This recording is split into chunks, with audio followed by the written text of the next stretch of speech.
নমস্কার বন্ধুরা, অর্পিতাস গার্ডেনে তোমাদের সবাইকে স্বাগত। এখন আমাদের সবার বাগানেই এই পর্তুলিকা ফুল কিন্তু ফুটতে শুরু করেছে। এই গাছ গরমের সময় আমাদের ছাদ বাগানকে ভীষণ রঙিন করে তোলে। সকালবেলায় ঘুম থেকে ওঠার পর এই ছোট্ট ছোট্ট ফুলগুলো আমাদের মনটাকে কিন্তু অনেকটা ভালো করে দেয়। দেখো, এই ফুলগুলোকে আমরা পর্তুলিকা, ঘাস ফুল, মস রোজ, টাইম ফুল এরকম বিভিন্ন নামে চিনি। শীতের সময়টুকু বাদ দিলে বছরের বেশিরভাগ সময়ই কিন্তু আমরা এই গাছ থেকে ফুল পাই। গরমের সময় এই গাছ থেকে বেশি ফুল পাওয়ার জন্য আমরা কি করব? দেখো, এই পর্তুলিকা গাছ থেকে গরমের সময় বেশি ফুল পাওয়ার জন্য আমরা আমাদের পুরনো গাছগুলোকে ঠিক শীতের শেষের দিকে অর্থাৎ ফেব্রুয়ারি মাসে সুন্দরভাবে রিপটিং করে দেব।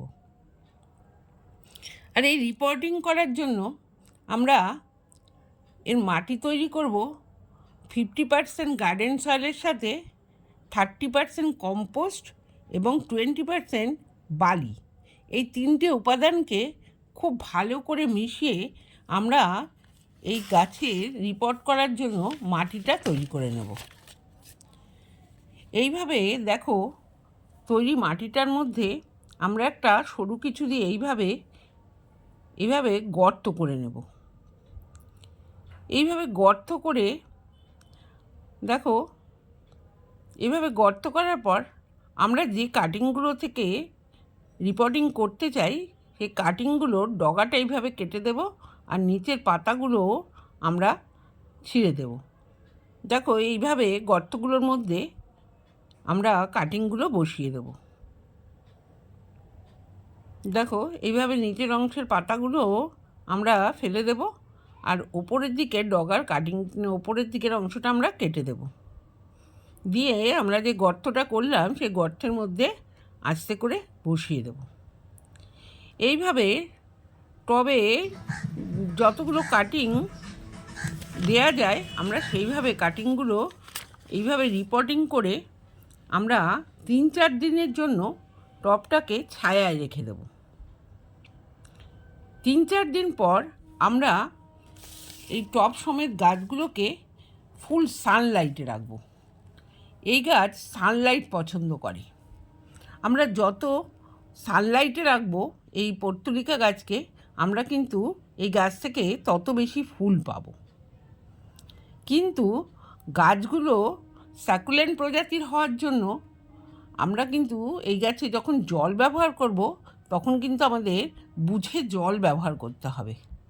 কারণ জল বেশি হয়ে গেলে এই গাছের গোড়া কিন্তু অনেক সময় পচে নষ্ট হয়ে যেতে পারে। তখন কিন্তু গাছগুলো নষ্ট হয়ে যাবে আর আমাদের এই গাছ থেকে ফুলও আমরা কম পাবো। সেই জন্য জলের ব্যবহারটা আমাদের বুঝে করতে হবে।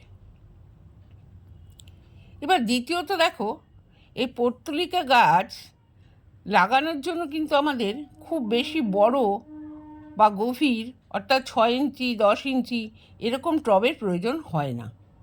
এরকম চওড়া মুখওয়ালা কোনো পট বা কোনো টব এরকম পাত্রেই আমরা এই গাছগুলো কিন্তু অনায়াসেই তৈরি করতে পারি। সেই জন্য আমাদের টব নির্বাচন করতে হবে এরকম চওড়া মুখওয়ালা পট দেখে। দেখো, এবার গাছগুলো যত বেশি ঝোপালো হবে আমরা কিন্তু এই গাছ থেকে তত বেশি ফুল পাব। কিন্তু ফুলের পরিমাণ বৃদ্ধি করার জন্য এই গাছের ক্ষেত্রে কখনো কখনো গাছের বৃদ্ধি বুঝে কাটাই ছাঁটাই করারও প্রয়োজন হয়। দেখবে ডালগুলোতে যখন ফুল হয়ে যাওয়ার পর সেই ডালগুলো বা এই গাছের কখনো কখনো বীজ হয়ে যায় ডগার ডালগুলোতে, তখন আমরা সেই ডালগুলো ওখান দিয়ে কেটে দেব।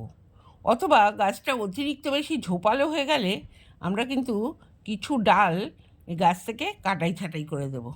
এর ফলে কিন্তু পরবর্তী সময়ে ওই কাটা ডাল থেকে আবার গাছটা ঝোপালো হয়ে যাবে এবং আমরা অনেক বেশি ফুল পাবো।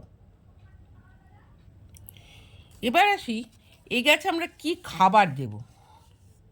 দেখো, এই গাছের ক্ষেত্রে রাসায়নিক সারের ব্যবহার খুব একটা প্রয়োজন পড়ে না।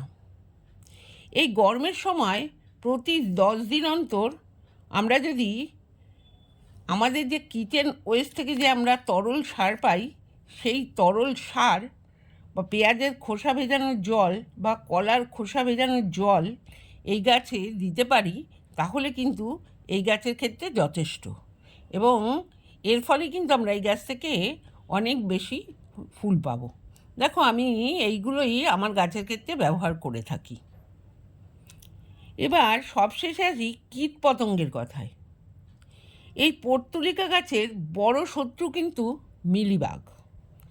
এই গাছে ভীষণভাবে মিলিবাগের আক্রমণ হয়। এই মিলিবাগের আক্রমণ থেকে গাছকে রক্ষা করার জন্য আমরা নিয়ে নেব 1 লিটার উষ্ণ গরম জল, আর নেব 1/2 চামচ ডিটারজেন্ট।